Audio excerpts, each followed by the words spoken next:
So the American people are watching that, and they also appreciate the fact that you've had a distinguished career as a prosecutor and a DOJ official, as well as 24 years on the bench. You served on the second highest court of the land as a judge for 24 years, the D.C. Circuit Court of Appeals. We appreciate your service. You were for 7 years the lead. You managed that entire office. We thank you for that. You also served on the Judicial Council for a number of years, and so you are steeped in the rule of law. You are a judge extraordinaire. And as a judge, you never had the occasion to receive a private jet travel to an exotic location by a corporate billionaire, did you?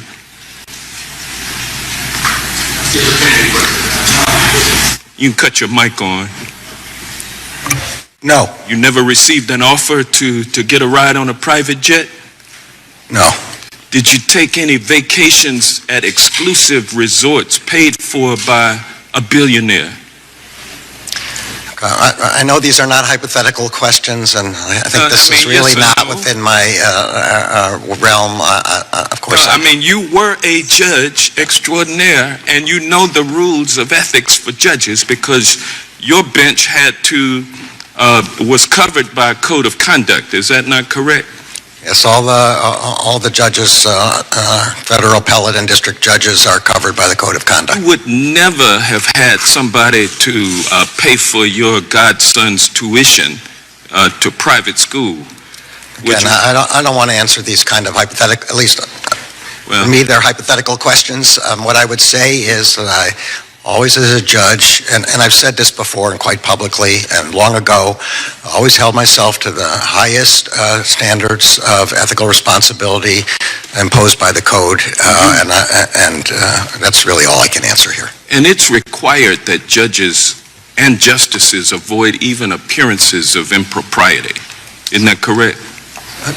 Again, I know you're asking this both hypothetically and non-hypothetically. All I can say is I follow the code of judicial conduct, and it includes avoiding appearances. That's well, right. Let me ask you this question. Senator Whitehouse and I sent a letter to you alerting you to the fact that we were asking the Judicial Council to refer the matter of Clarence Thomas being in violation of the Ethics in Government Act to the Justice Department. And after that, Representative Alexandria Ocasio-Cortez, along with myself and others, requested that you take that matter up directly. Have you responded to either one of those letters? And if not, why not? And what action have you taken pursuant to those letters? Gentleman may respond. I assume that if you sent the letter, we have it, and I'll speak to the Office of Legislative Affairs about where it is at this point. Is the department investigating? The time the gentleman has expired. The chair now recognizes the gentleman from California, Mr. Issa. Thank you. Good day, Mr. Attorney General, and this may be the reason that it's good for you to leave the Chief Justice and that group before each of us speak, because you would have already heard all that. I want to thank you personally for your office and your engagement on Camp Lejeune.